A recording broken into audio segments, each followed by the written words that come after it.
हरे कृष्णा। हमारे भागवत प्रवाह में आपका स्वागत है।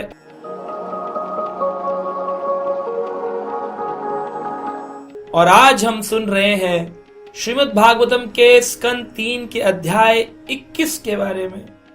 तो यहाँ पर मैत्रेय मुनि ने विदुर जी महाराज को बहुत सारे ज्ञान के प्रसंग सुनाए हैं, जिसमें प्रमुख रूप से इस संसार की आसक्ति से निकलने का उपाय उन्होंने हमको बताया है। तो श्रीमद् भागवत के इस तीसरे स्कंद के 21वें अध्याय की श्लोक संख्या 17 में बड़ा अद्भुत ज्ञान मैत्रेय मुनि ने विदुर जी को दिया। क्या दिया?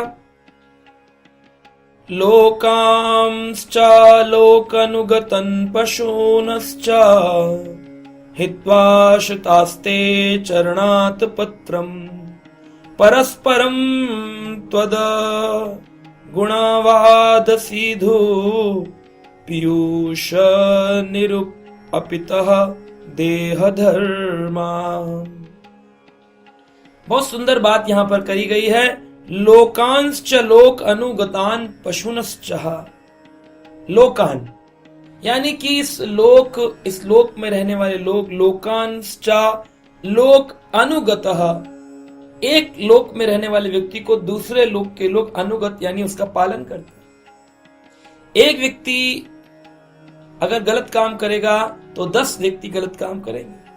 आप एक छोटा सा व्हाट्सएप मैसेज गलत लिखिए, कभी ट्राई करिए, गलत मैसेज लिखिए, बोगस कुछ भी लिखिए, जैसा ज्यादातर प्राय 90% बोगस मैसेज फ्लोट होते रहते हैं। ऐसा हुआ वैसा हुआ, गणेश जी ने ये क्या, ब्रह्मा जी ने क्या, विष्णु। शास्त्र नहीं पढ़ते, अपनी मन की बातें लिख देते हैं, फॉरवर्ड कर देते हैं, होती रहती। लोकानश्च लोक अनुवर्तनम, एक लोक में किए गए गलत व्यक्ति का अनुगमन लोग कर रहे हैं। ये संसारी नियम है, गलत को फॉरवर्ड करते हैं।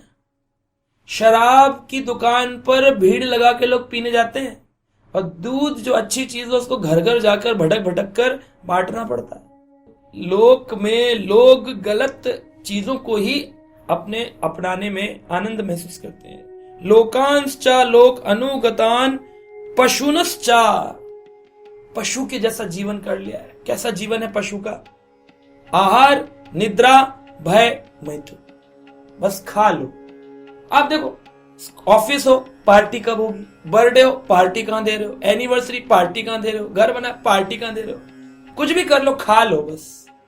तो आहार, एक पशु भी खाता है रोड पर, एक इंसान भी खाता है, ढाबे में खा रहा, घर में खा रहा, पड़ोसी के खा रहा, रिश्तेदार के खा रहा, बहन भाई के घर, भाई बहन के घर, माता पिता, पति पत्नी, खाना, बच्चे, खाना, लंच बॉक्स, लंच, खाना।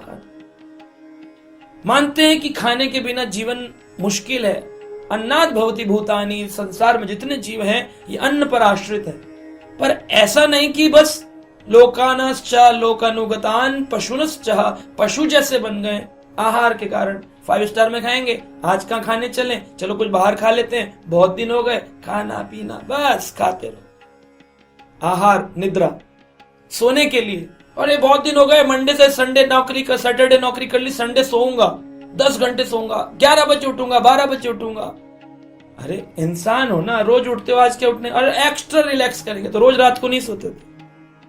पशुनश्च, पशु होता है, किसी भी वक्त सुला लो उसे, कहीं भी सो जाता है, कार के नीचे, कार के ऊपर, कहीं भी सो जाता है पशु। उसको जरूरत नहीं होती कंफर्ट की।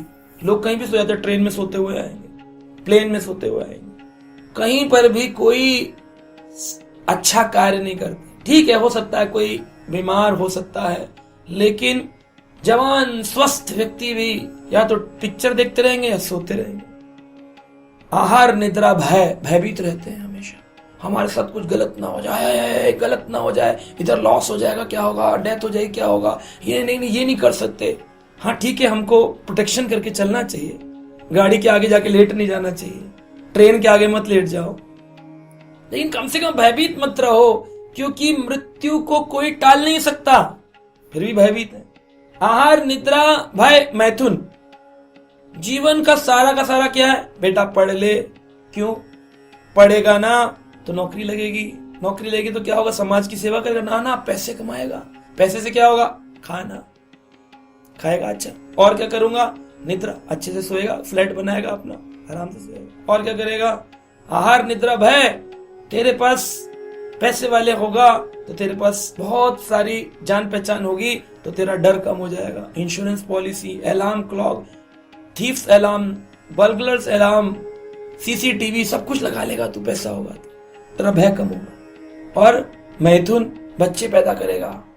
समाज में इतनी शादियां हो रही हैं, बोलते हैं 18,000 शादी हैं, 20,000 शादी है, 1,00,000 शादी हो रही है। क्यों? मैथुन, बच्चे पैदा होंगे, समाज बढ़ेगा आगे।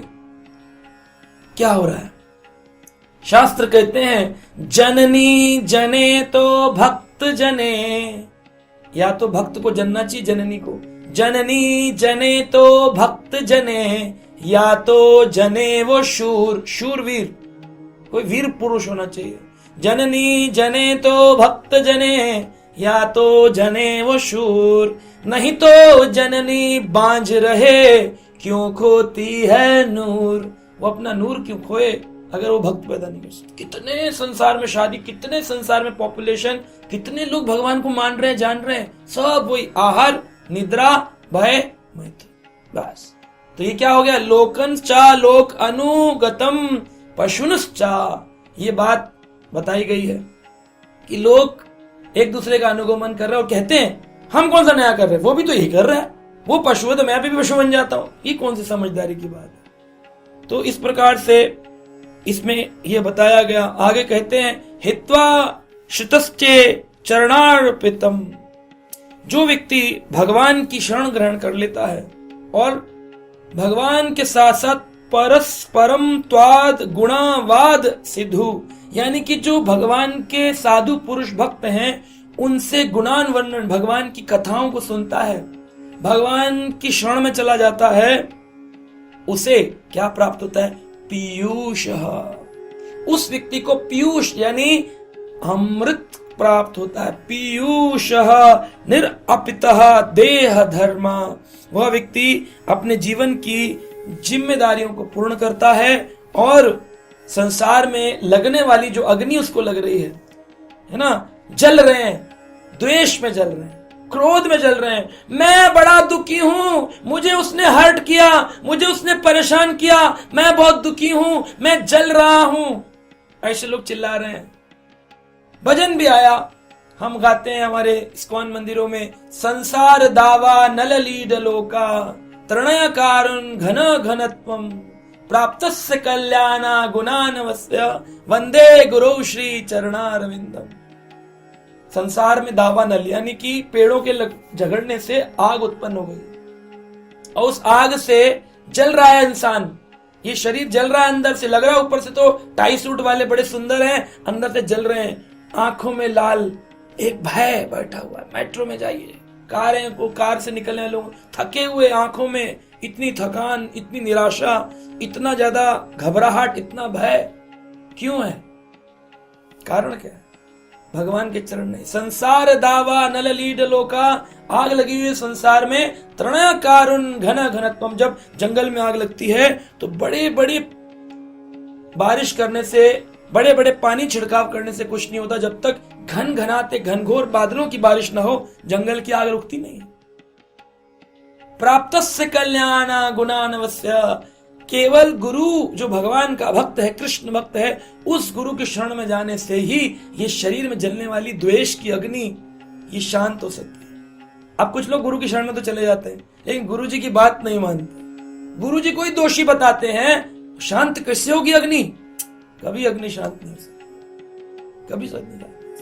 हाँ, ऊपर से भक्त बन सकते हैं, अंदर से जलते रहेंगे, जलते रहेंगे। द्वेषाग्नि, क्लेशाग्नि, घृणाग्नि, लालच, भोग, काम अग्नि, कई अग्नियां जलेंगी अंदर हृदय के अंदर। केवल शुद्ध हो सकती है वंदे गुरु श्री चरणार, उस गुरु की शरण में जाएं जिसने कृष्ण की शरण ग्रहण करी है। ये बात ये भागवत प्रसंग बताता है, ये भागवत का मूल सिद्धांत है। ये समझ में आ जाए तो हम भागवत सुन रहे। कहानी किस्से तो टीवी में भी आते हैं, नाटकों में भी आते हैं, बहुत सुना है।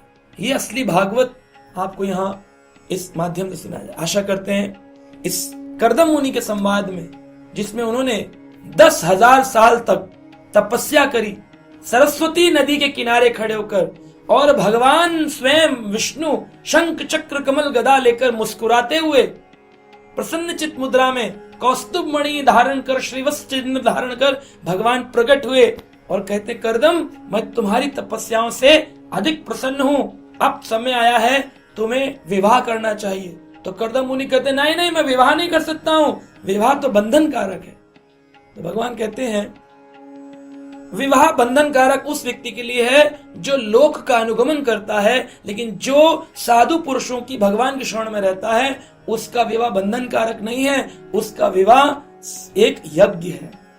भगवत गीता में कहा गया 18वें अध्याय के 5 नंबर श्लोक में कि विवाह एक यज्ञ है, विवाह एक यज्ञ है। इससे भक्त संतानों की उत्पत्ति होती है जो आगे जाके धर्म का प्रचार करती है। कितनी बड़ी बात शास्त्रों में बताई। तो ये प्रसंग बहुत ही अद्भुत है। सुनते रहिए श्रीमद् भागवतम, और आगे ऐसी अद्भुत प्रेम पूर्वक प्रसंग आपके सामने आते रहेंगे। आनंद लेते रहिए, जुड़े रहिए। हरे कृष्णा।